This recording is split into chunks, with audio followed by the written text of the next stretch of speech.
একটু মনোযোগ দিয়ে শুনবেন। 1 নম্বর হলো নামাজ, 2 নম্বর হলো কুরবানি। এখন অনেকেই চিন্তা করতেছে, হুজুর আমি গরিব মানুষ, আমি না হয় নামাজ পড়তে পারি, কিন্তু আমি তো কুরবানি করতে পারি না।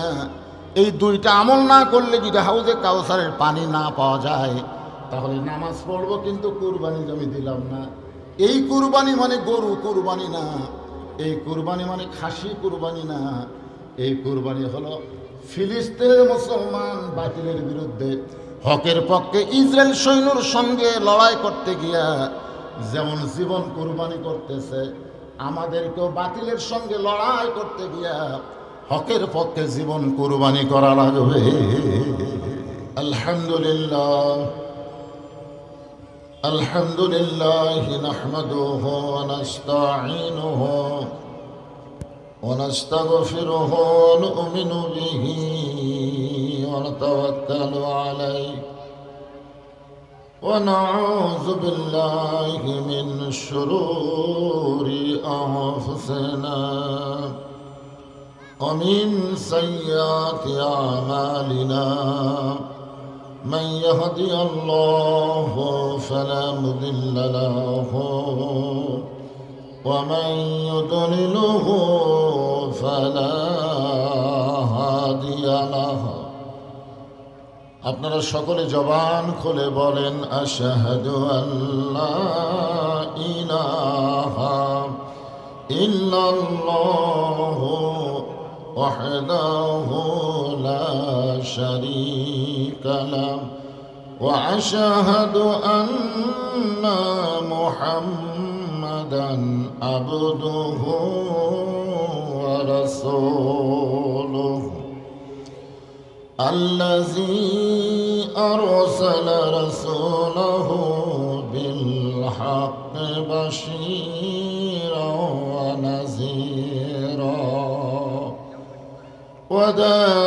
وداعيا إلى الله بإذنه وسراجا منيرا. فقد قال الله تعالى في كلامه المجيد والفرقان الحميد. জবান খুলে সকলে পড়েন আউযু বিল্লাহি মিনাশ শাইতানির রাজিম। বিসমিল্লাহির রহমানির রহিম।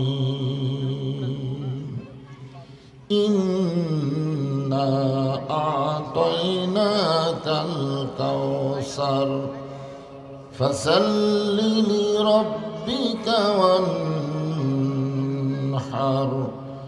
ইন্না শানি'আকা হুয়াল আবতার। ইন্নাল্লাহা ওয়া মালাইকাতাহু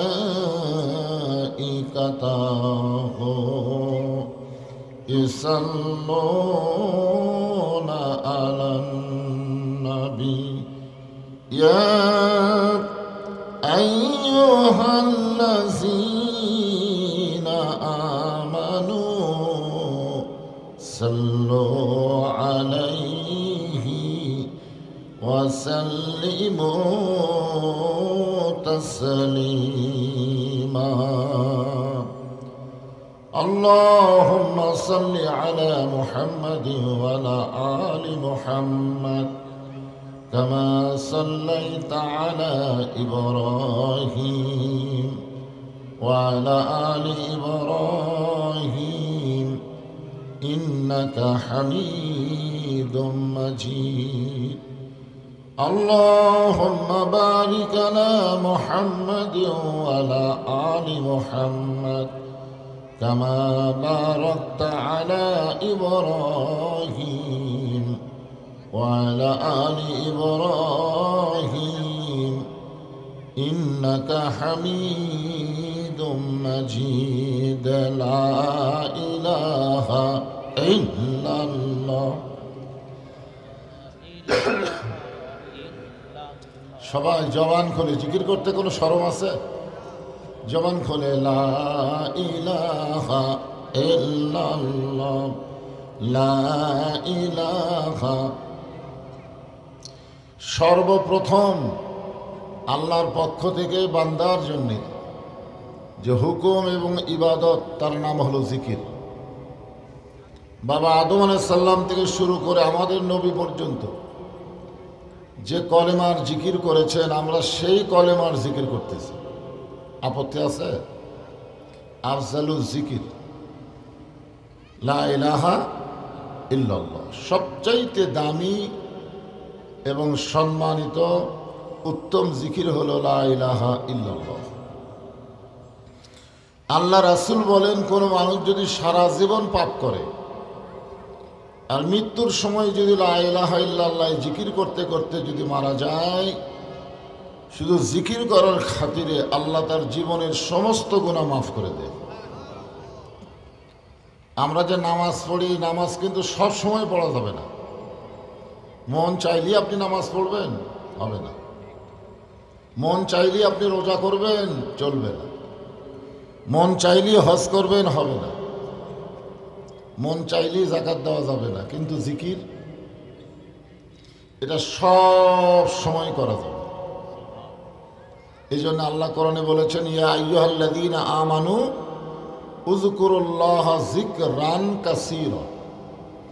এই কাসীরা শব্দের অর্থ ব্যাখ্যা করতে বলেছেন সব সময়, এমনকি নাপাক অবস্থাও আল্লাহর জিকির করা যাবে। সুবহানাল্লাহ বলেন।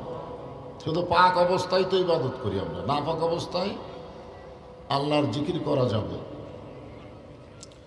কোরআনের কোনো জায়গায় আল্লাহ বলে নাই যে আমার নামাজ পড়ে আমি তার নামাজ পড়ি, যে আমার রোজা করে আমি আল্লাহ তার রোজা করি। এ কথা কোরআনে আছে? কিন্তু কোরআনে আল্লাহ বলেছেন, যে আমার জিকির করে আমি আল্লাহ তার জিকির করি। তাহলে এই ইবাদতকে আপনারা অলসতা করতেছেন। জবান যাদের আল্লাহ দিয়েছে, জবান খুলে সকলে বলেন লা ইলাহা ইল্লাল্লাহ।